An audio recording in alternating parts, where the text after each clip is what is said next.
Ok, Sí, perfecto. sí, está compartida. Bueno, gracias. Bueno, comenzamos con el estudio del capítulo 24 y coloqué como primero, dice, ¿cuál es el mensaje principal de este capítulo?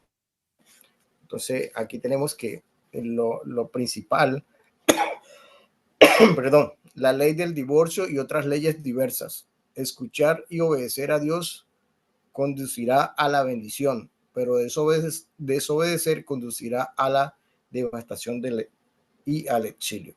Esto es como lo principal que noté sobre este capítulo. ¿Qué nos enseña Deuteronomio 24? En otras palabras, debe ser que el esposo esté tan turbado por la inmoralidad sexual de su esposa que simplemente ya no pueda mirarla con buenos ojos. La falta de gracia a sus ojos debe ser por haber hallado en ella algunas cosas indecentes. Moisés analiza la cuestión del matrimonio, el divorcio y el nuevo matrimonio en el antiguo Israel. Los primeros 3 versículos presentan el problema y el último versículo proporciona la acción correcta. La ley ahora aborda el tema del divorcio. Coloqué aquí esta pregunta que es, ¿qué significa dar una carta de divorcio? Por favor que me colabora alguien leyendo Mateo 19:8. No sé si alguien lo tiene por Mateo ahí. 19:8. Amén.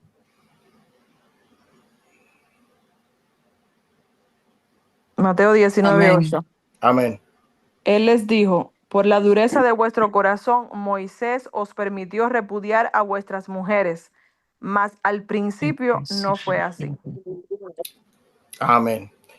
Aquí tengo, dice, culturalmente un certificado de divorcio le brindaba protección a la mujer divorciada y le daba la oportunidad legal para volver a casarse si pudiera hacerlo.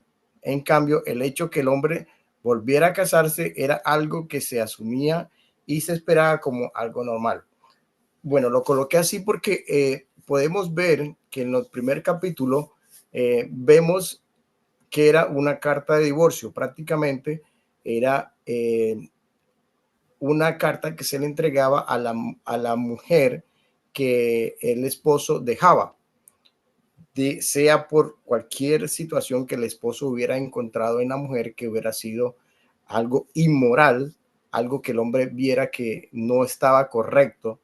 El hombre en ese tiempo tenía la potestad de darle carta de divorcio a la mujer.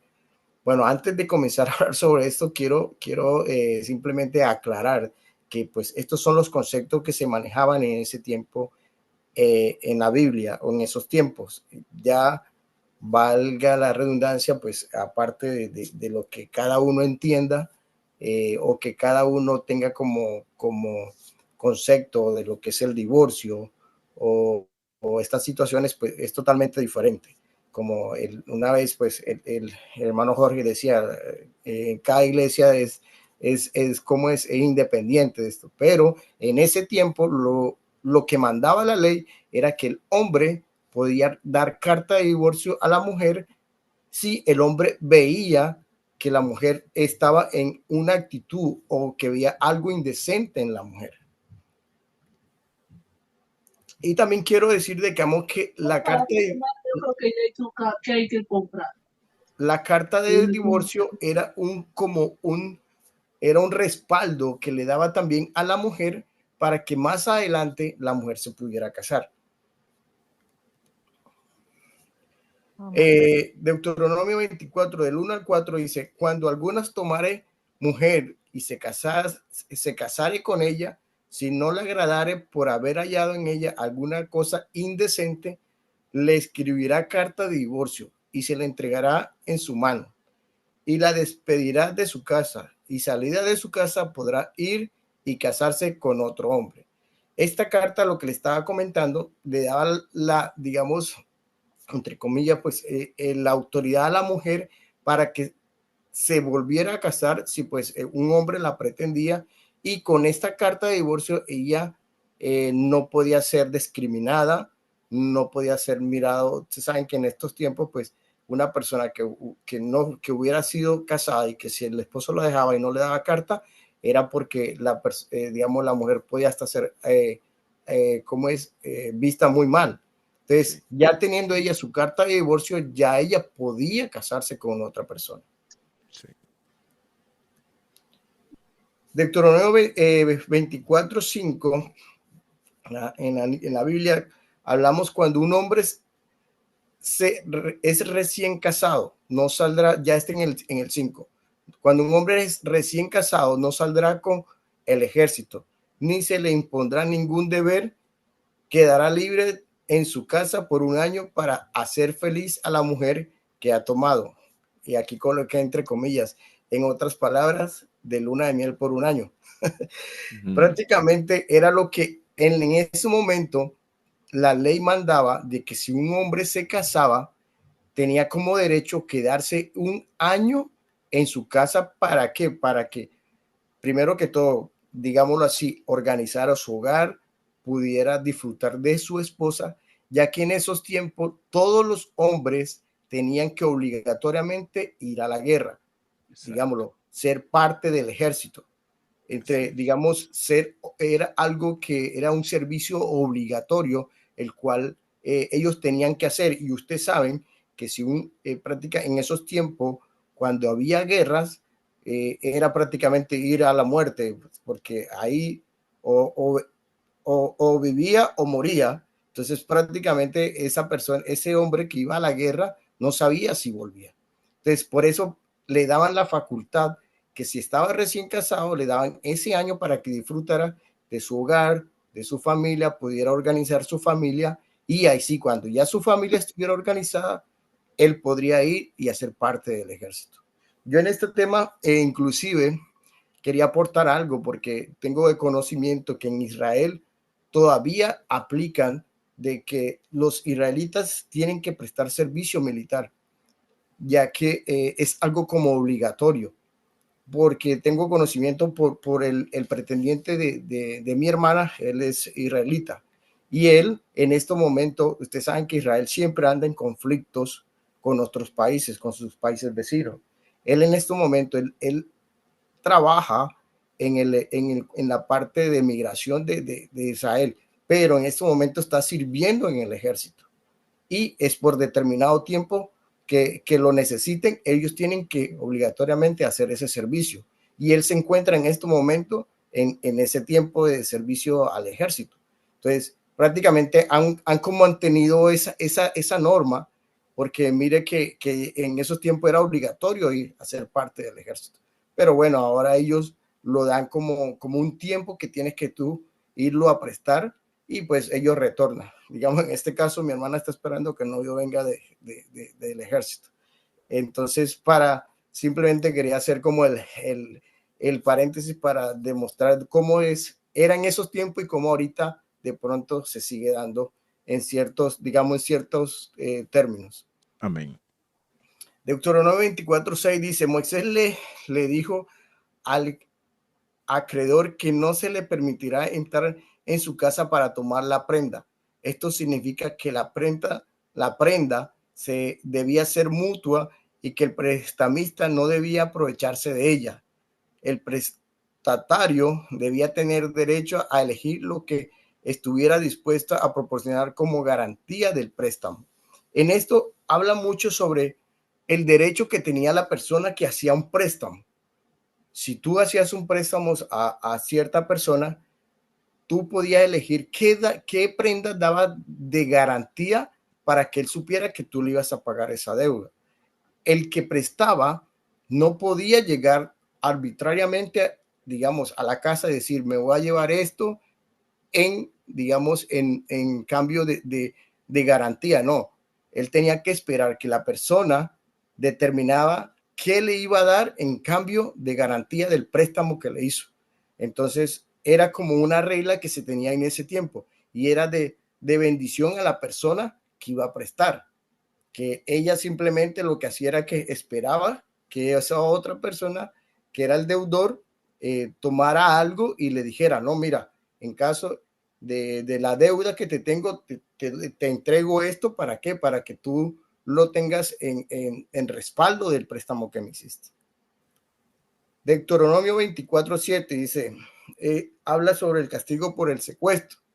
Cuando fuera hallado alguno que hubiera hurtado a uno de sus hermanos, los hijos de Israel, y lo hubiera esclavizado o lo hubiera vendido, morirá de tal ladrón y quitará el mal de en medio de ti.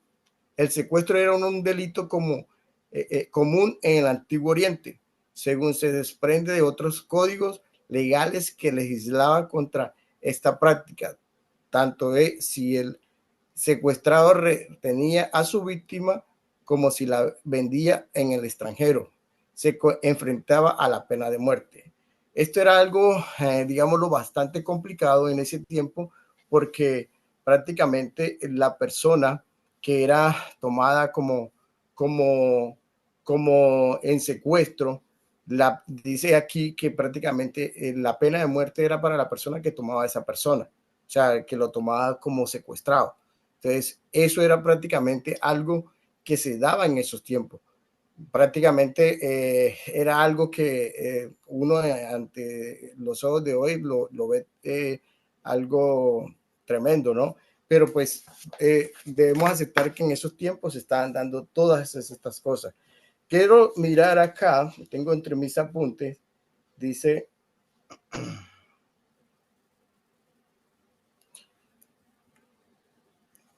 estamos en el Deuteronomio 7, ¿sí?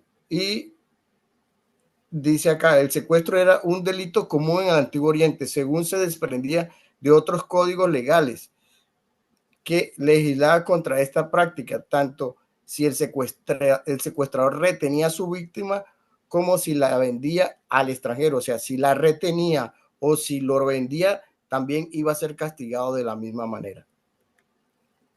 Deuteronomio 24, del 8 al 9, dice, el mandato de actuar rápidamente contra cuando la brota de la lepra. Ustedes saben muy bien que la lepra fue una enfermedad prácticamente en esos tiempos que fue algo muy terrible, el cual la gente se cuidaba o se protegía, y Dios quería proteger su pueblo como tal. O sea, Dios hizo de que se dieran ciertas normas para cuando se presentara el problema de la lepra. Dice, en el mandato actuar rápidamente contra la lepra, en cuanto a la plaga de la lepra, ten cuidado de observar diligentemente y hacer según todo lo que os enseñaren los sacerdotes levitas, según yo les he mandado, así cuidarse de hacer. Acuérdate de lo que hizo Jehová tu Dios a María en el camino, después que saliste de Egipto. Aquí podemos ver más adelante, lo tengo más explicado. Dice, en cuanto a la plaga de la lepra, ten cuidado. Era algo que la gente debía protegerse y tomar ciertas precauciones en ese momento. Si por favor alguien me colabora con Levítico 13 al 14. La hermana Marta, de pronto si me puede colaborar por ahí con leer Levítico 13 al 14. Es Levítico 13. Amén. Levítico 13, 14. Sí, por favor, gracias. Amén. Dice, mas el día que apareciere en la carne viva será inmundo. Amén. Describe en gran detalle cómo Dios quería que los leprosos fueran examinados y puestos en cuarentena, debido a que la lepra era una enfermedad tan temible. Dios ordena aquí que tengan cuidado con un brote de lepra, para que no se convierta en una plaga en todo Israel. Aquí tengo que el término de la lepra está como, entre comillas, aquí lo tengo como zarat, que es este es en el griego, la palabra zarat es la palabra lepra. Es amplio y abarca diversas enfermedades de la piel. De hecho, también se aplica el caso de la ropa y en las casas. Entonces era algo muy complicado donde la gente tenía que tener mucho cuidado, tener mucha control. Inclusive aquí habla el control con la ropa. Las ropas en esos tiempos eran hasta quemadas. ¿Para qué? Para evitar que la peste se fuera propagando. Y si en una casa se sabía que había lepra, era una casa que tenía que todo el mundo ser aislado.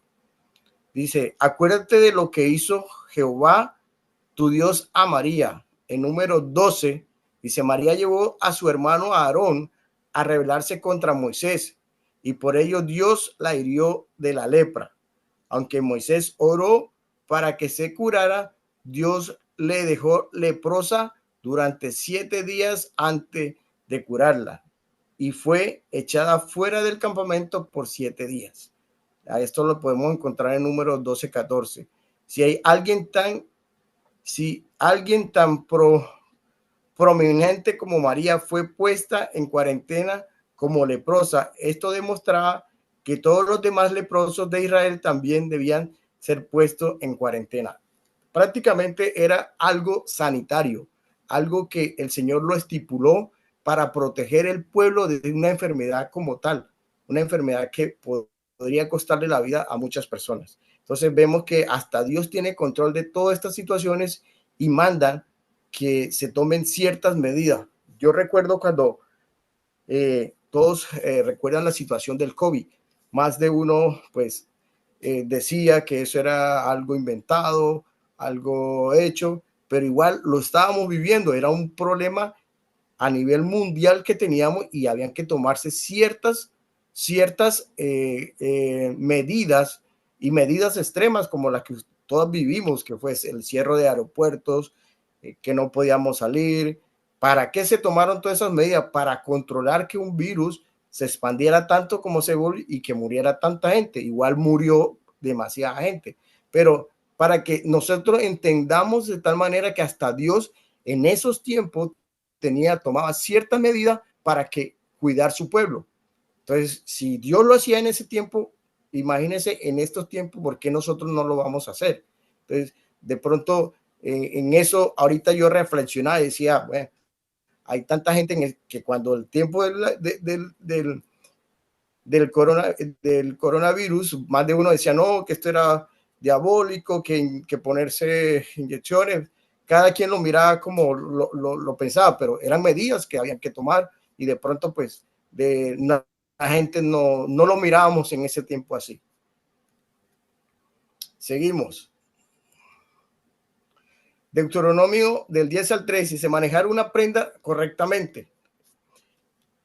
Te quedarás fuera y el hombre a quien prestaste te sacará la prenda, y si el hombre fuere pobre, no te acostarás reteniendo aún su prenda. Si falta, le devolverás la prenda cuando el sol se ponga, para que pueda dormir en su ropa y te bendiga, y te será justificado delante de Jehová tu Dios. Aquí podemos ver de que como algo tan sencillo como era tomar como una prenda a las personas que de pronto daban como garantía. Aquí manda el Señor que tenía que devolverse esa prenda antes que el sol se pusiera. Pues es algo lógico y yo lo miro porque, como ustedes pueden darse cuenta, si alguien daba su prenda, podía quedar desnudo y expuesto al frío, a muchas situaciones que podían presentarse y podía quedar vulnerable. Entonces, Dios mandaba que si esa persona se le tomaba las prendas como garantía, era obligatorio devolvérsela para que esa persona no sufriera, no tuviera, digamos, sufrimiento por el clima, por muchas situaciones que se le podían presentar. Su desnudez, la persona de pronto iba a quedar expuesta y es algo que pues Dios no quería, digamos, que una persona quedara de esta manera. Aquí en el segundo punto dice, cuánta cortesía y respeto por los sentimientos del prójimo motivaron esta orden. Si el pobre pide un préstamo, debe elegir su prenda y sacarla de su casa, debe ser su propio, de su propia voluntad. De lo que estábamos hablando anteriormente. La persona que hacía el préstamo esa persona podía determinar qué era lo que iba a dar ¿cómo es? En garantía al préstamo que iba a hacer. Era algo que el Señor quería proteger a las personas más necesitadas, a la persona que de pronto estaba dependiendo de hacer un préstamo. Entonces, darle como esa dignidad a esa persona que estaba vulnerable. Continuamos en el versículo de 10 al 13, dice, se dan instrucciones llenas de misericordia sobre el préstamo y prendas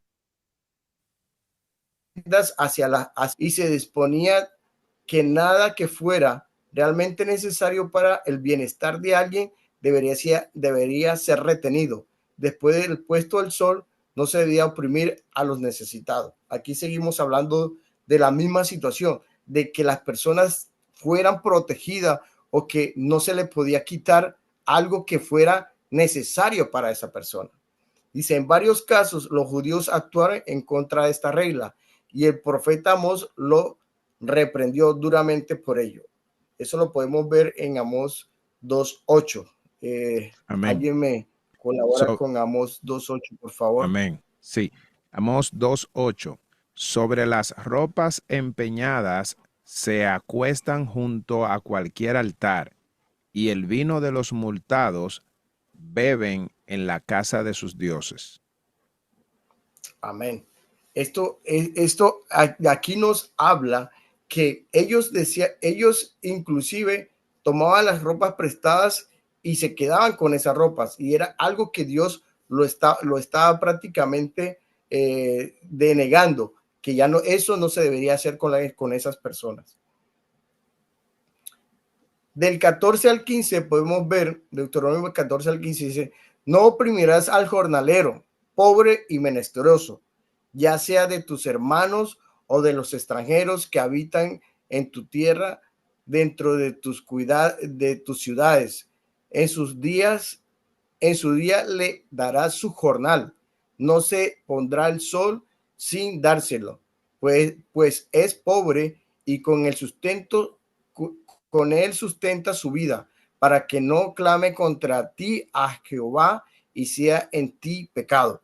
¿Qué quiere decir esto, hermanos? Que simplemente es en ese tiempo, y yo creo que actualmente también se debe dar o tiene que darse, que cada persona que se gana su jornal, se le debe pagar lo que trabaja.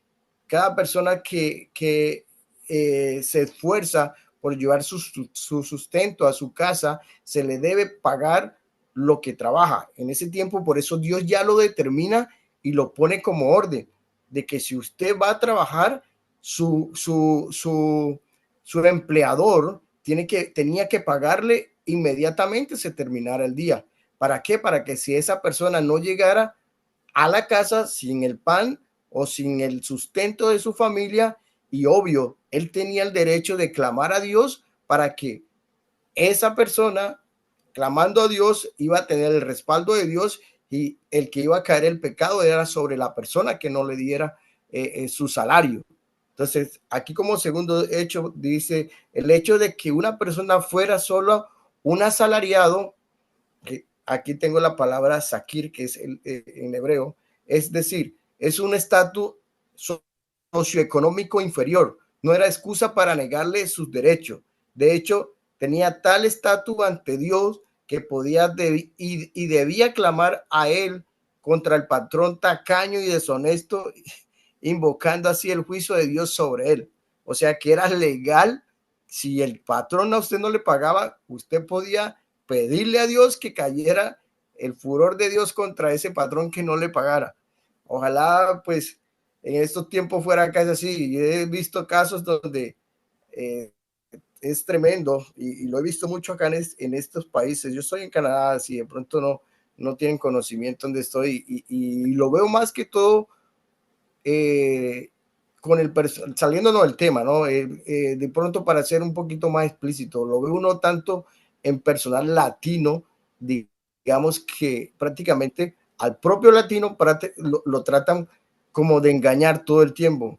En cambio, es más seguro trabajar con una persona de acá canadiense que con un latino. Lastimosamente, aquí lo vimos en estos países, y yo sé que de pronto en otros lugares, no sé cómo pasará, pero lo he notado mucho acá. Pero mire lo que habla aquí Dios y la ley que dan en ese tiempo. Ojalá se estuviera aplicando y pudiera uno, Dios mío. Pero bueno, Dios ya cambió todas esas situaciones, ¿no? Dios ya toma el control de todo y todo se lo dejamos en manos de él. Deuteronomio 24:16 dice, cada uno llevará su propio pecado. Aquí habla más que todo, dice, los padres no morirán por los hijos, ni los hijos por los padres. Cada uno morirá por su pecado, aunque la vergüenza y otras consecuencias del delito recaen naturalmente sobre la familia y los descendientes, según el gobierno de Dios, el castigo que debe imponerse por un delito recae únicamente sobre el autor. Esta ley se explica ilustrada con suficientes detalles en Ezequiel 18. Alguien me colabore, por favor, Ezequiel 18. Si lo tienen por ahí, me lo puedan dar. Amén. ¿Qué versículo? Ezequiel 18, el 1. Vino a mí palabra de Jehová diciendo. Solamente dice el 1, llega hasta ahí. O le leo más. El segundo, por favor. Ok. ¿Qué pensáis vosotros, los que usáis este refrán sobre la tierra de Israel, que dice, los padres comieron las uvas agrias y los dientes de los hijos tienen la dentera? Amén. Acuérdense que en esos tiempos el pecado recaía sobre el padre y cualquier pecado que cometieran los hijos podía recaer sobre los padres. Entonces, ahí donde dice que la dentera, que si cae sobre el... me repite, por favor, hermano, que lo tengo acá. Sí. Y en el versículo 4 también puede leerlo, hermano. Amén. Sí. Dice el 2. ¿Qué pensáis vosotros, lo que usáis este refrán sobre la tierra de Israel, que dice, los padres comieron las uvas agrias y los dientes de los hijos tienen la dentera? Vivo yo, dice Jehová el Señor, que nunca más tendréis por qué usar este refrán en Israel. He aquí que todas las almas son mías, como el alma del Padre, así el alma del Hijo es mía. El alma que pecare, esa morirá. Amén. Amén. El Señor es muy claro y habla explícitamente de que cada quien que cometa pecado pagará por su pecado. Por eso es que él dice que ya no se puede usar ese refrán, porque anteriormente el pecado de los hijos venían a caer sobre los padres. Entonces el Señor cambia automáticamente esa ley y dispone que cada persona es responsable por sus actos. Cada persona paga por sus pecados, lleva prácticamente sus pecados y nadie puede pagar por otra persona, ya que pues el único que pudo pagar el pecado de todos nosotros fue nuestro Señor Jesucristo, y es el único el que se le da esa autoridad de llevar nuestros pecados. Amén. Amén. Pero en este tiempo se veía esa situación y el Señor entonces le tocó dar estas nuevas leyes. Amén. Amén. Deuteronomio 17:18 dice, un mandato de ser compasivo y justo. Dice, no torcerás el derecho del extranjero ni del huérfano, ni tomarás en prenda la ropa de la viuda, sino que te acordarás que fuiste siervo en Egipto y que de allí te rescató Jehová tu Dios. Por tanto, yo te mando que hagas esto. Como segundo dice, te acordarás recordarle a Israel lo mucho que Dios había hecho por ellos. Debería hacerlo más compasivo con los desfavorecidos. Es bueno que el pueblo de Dios trate a los demás recordando cuánto Dios lo ha bendecido y perdonado. Yo creo que es lo más importante de este versículo es y manda es que sobre todas las cosas nosotros debemos mantener la compasión, debemos mantener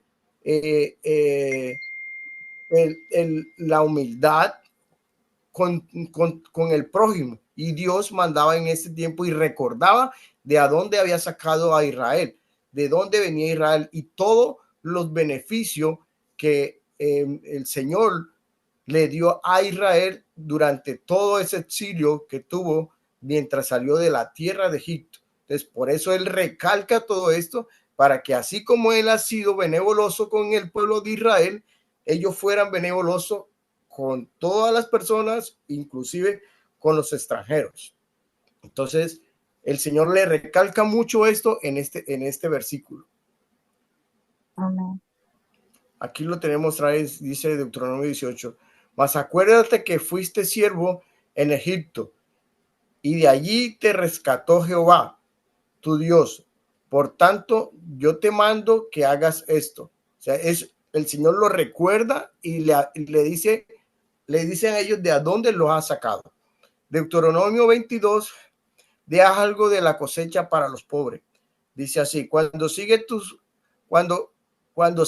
tu mies en tu campo y olvides algunas gavillas en el campo, no volverás para recogerla. Será para el extranjero, para el huérfano y para la viuda, para que te bendiga Jehová tu Dios en toda obra de tus manos. Cuando sacudas tus olivos, no recorrerás las ramas que hayas dejado tras de ti. Serán para el extranjero, para el huérfano, para la viuda. Cuando vendimies tu viña, no rebuscarás tras de ti. Será para el extranjero, para el huérfano y para la viuda. Y recuerda que fuiste siervo en tierra de Egipto. Por tanto, yo te mando que hagas esto.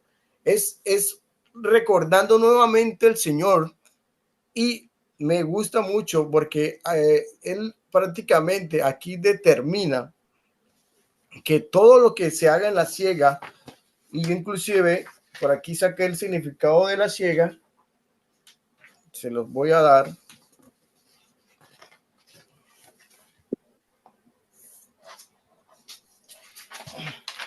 La siega significa hierba para hacer la recolección. O sea, él habla prácticamente de cuando en el pueblo de Israel la persona hiciera recoger su viñado o hiciera recoger de parte de su sembrío, ellos tendrían que dejar en el campo, no volver atrás a recoger lo que había quedado. ¿Para qué? Para que las personas pobres, las personas que de menos ingreso, pudieran recoger todo esto y pudiera servir de sustento para su familia.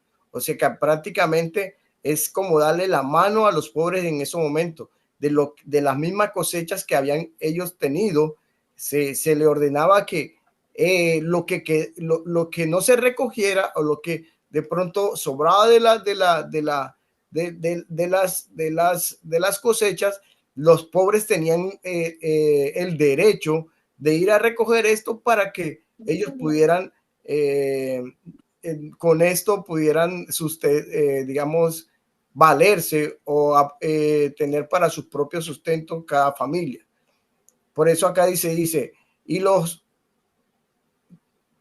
olvide alguna gavilla en el campo. Gavilla quiere decir como manojos de cosas de las semillas de trigo que quedaban dispersadas. No volverás para recogerla, será para el extranjero. O sea, siempre el Señor daba esta orden para las personas menos o más necesitadas, las que no podían de pronto tener un ingreso. Dice, para el huérfano, para la viuda, para que te bendiga Jehová tu Dios y todo obra en todas obras de tus manos. Dios simplemente colocó esto como para bendecir a las personas que tenían más y podían darle a las personas que tenían menos. Cuando sacudas los olivos, por eso dice, cuando sacudas los olivos, no recorrerás las ramas que hayas dejado detrás de ti. Será para el extranjero, para el huérfano y para la viuda. Vuelve, y el Señor recalca que todos esos alimentos, todas estas cosechas eran prácticamente dejadas para esas personas que de bajos recursos, y que pues el Señor iba a bendecir al que era dueño o al que estaba cultivando esa viña. Esto no era el único cuidado que se daba a los pobres en Israel. En Deuteronomio 14, el 28 y 29 nos da a explicar, y el tenemos, dice, también se ordena que cada 3 años se apoyaran a los pobres con el diezmo en Israel. Es algo que, digamos, el Señor siempre tenía cuidado de los más necesitados. El Señor siempre aquí nos viene a hablar sobre el servir al necesitado, de darle a la viuda, de darle al pobre. Entonces, lo podemos ver que inclusive el Señor lo pone, lo implanta como ley, que no sé si alguien me puede ayudar con Deuteronomio 14:28 hasta el 29. Amén. Al fin de cada 3 años sacarás todo el diezmo de tus productos de aquel año y lo guardarás en tus ciudades. Y vendrá el levita que no tiene parte ni heredad contigo, y el extranjero, el huérfano y la viuda que hubiere en tus poblaciones, y comerán y serán saciados, para que Jehová tu Dios te bendiga en toda obra que tus manos hicieren. Amén. Aquí es muy explícito el versículo y lo dice claro, que se ordenaba cada 3 años apoyar a los pobres con el diezmo. Y esto me daba mucho pensar a mí, porque en realidad el Señor tenía cuidado de todo y sabía y tan bien organizado, ya que él mismo daba la orden de que esos diezmos fueran aprovechados para esa situación, para darle al necesitado, para las personas que estaban más desvalecidas. Entonces, siempre Dios ha tratado de ser equivalente. Al que tiene más, que tenga. Al que tiene menos, que se le dé para que se soporte y que esa persona no esté en peores condiciones. O sea, yo siempre he analizado y muchas veces he visto, digamos, que el Señor, Él es muy justo. Él siempre quiere la justicia para todo, pero nosotros los hombres somos los que cada día, al contrario, nos queremos llenar los bolsillos más, nos queremos... nuestro corazón siempre va a estar pegado al dinero, pero Dios tenía establecido ya esto en estos tiempos, de darle al más necesitado.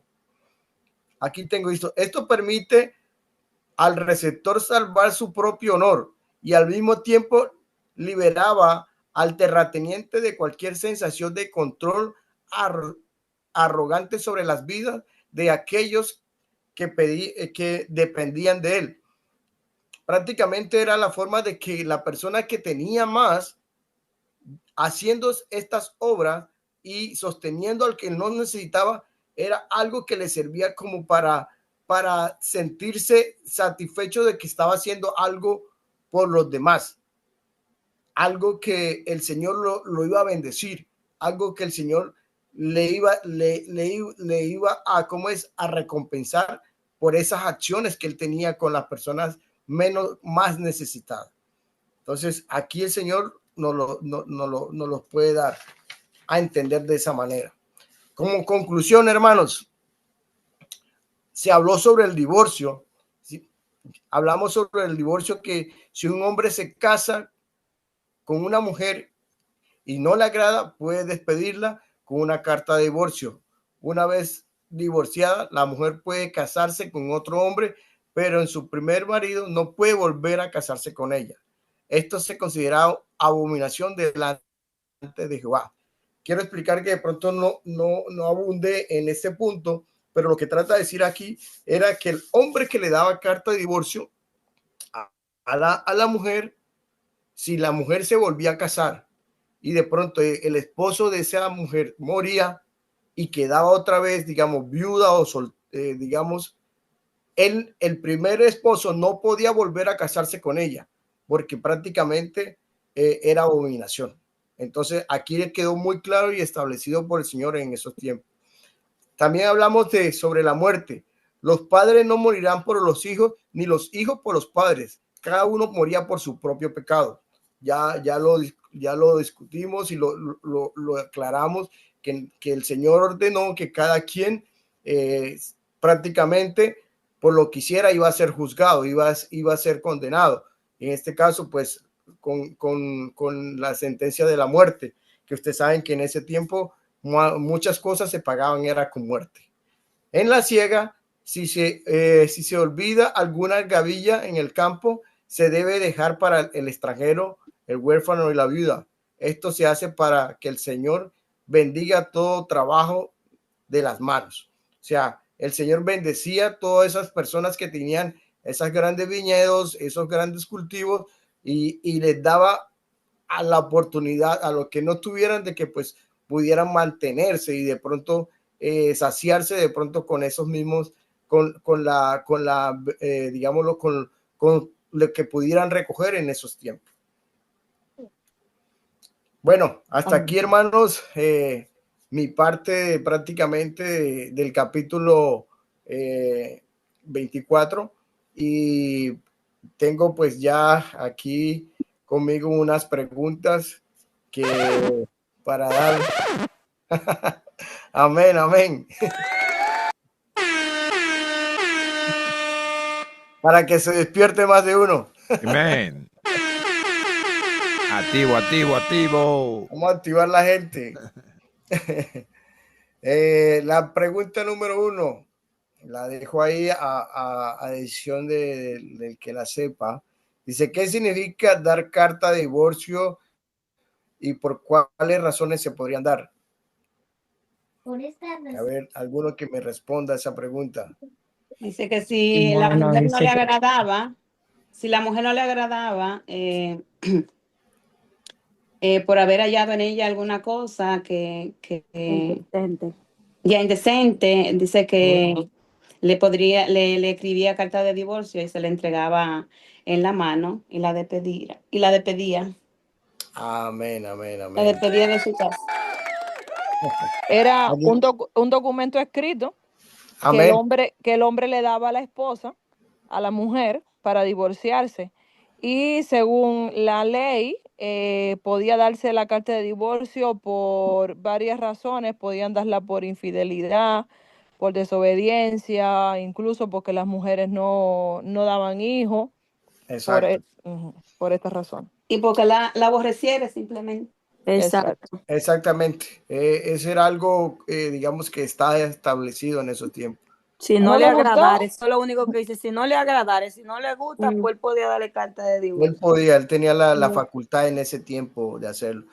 Aquí tengo, entre lo que tengo de respuesta, decía, tengo algo que dice, culturalmente un certificado de divorcio le brindaba protección a la mujer divorciada y le daba la oportunidad legal para volverse a casar si pudiera hacerlo. O sea, era un documento que también respaldaba a la mujer en ese caso. La siguiente pregunta.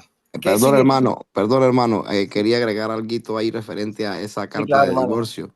Sí. Sí, y recuerde que también ahí de Jehová da una ley que la mujer no se puede volver a casar con el que la repudió con por el que la repudió porque era abominación Exacto. a Jehová. Amén. Amén. Sí, esa lo tratamos y lo dijimos también. Pregunta número 2. ¿Qué significado? ¿Qué significa no tomarás en prenda la muela del molino?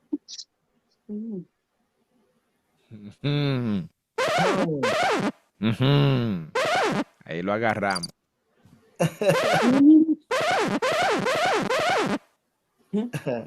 Ay, Dios. Dice, en el 6 dice que dice, no tomará en prenda la muela del molino, ni la de abajo, ni la de arriba, porque sería tomar en prenda la vida del hombre. Ahí está la respuesta. Amén. Prácticamente ahí tenemos la respuesta. Yo quería más, yo quería indagar más sobre esto y le quería de pronto darle a entender un poquito más qué es la muela del molino, porque así lo leemos, pero no entendemos exactamente qué es. Y la muela del molino se le llama, dice, busca el significado, dice, una muela del molino era algo crucial para el sustento de una familia, ya que permitía la producción regular del alimento. ¿Qué pasa?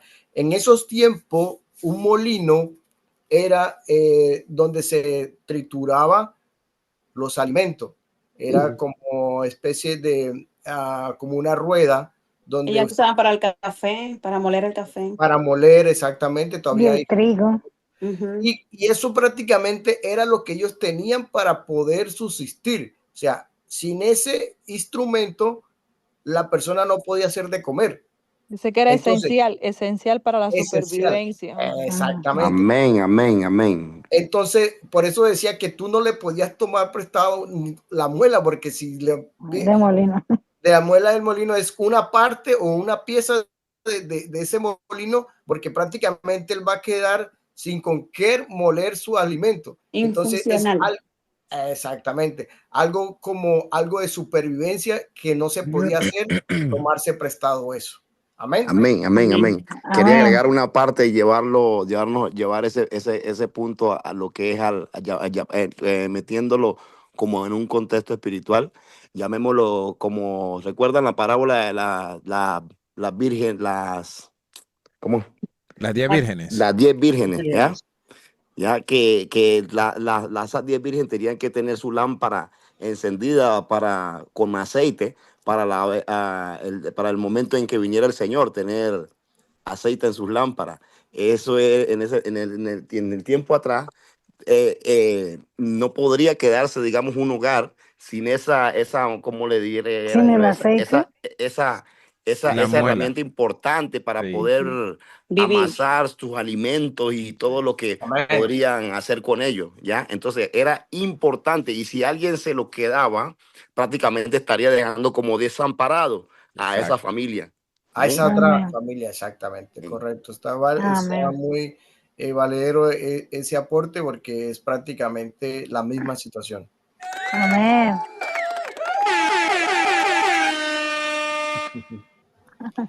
Pregunta número 3. ¿Cuáles son las razones por las que los padres podrían morir por los pecados de sus hijos? Es que ya los padres ya no tenían que morir por los hijos, cada quien tenía que morir por su propio pecado. Eso. Dice Amén. en el 16 dice, los padres no morirán por los hijos, ni los hijos por los padres, cada uno morirá por su pecado. Amén. Aleluya. Excelente. Amén, hermana Raiza, esa era la respuesta. Así es. Póngamele un punto ahí a la hermana Raiza, por favor, hermano Jorge. Amén. Está bien, gloria a Jesús. Pregunta número 5. ¿Cuál era el mandato de ser compasivo y justo, y con quiénes debería hacerlo? Debería ser compasivo y justo con los huérfanos, con la viuda, con los extranjeros. Amén. Porque así fue el Señor, porque Él los llama a que se acuerden que fueron esclavos y Siervos en el siervos pueblo de Egipto. Amén, amén, amén. Excelente. Amén.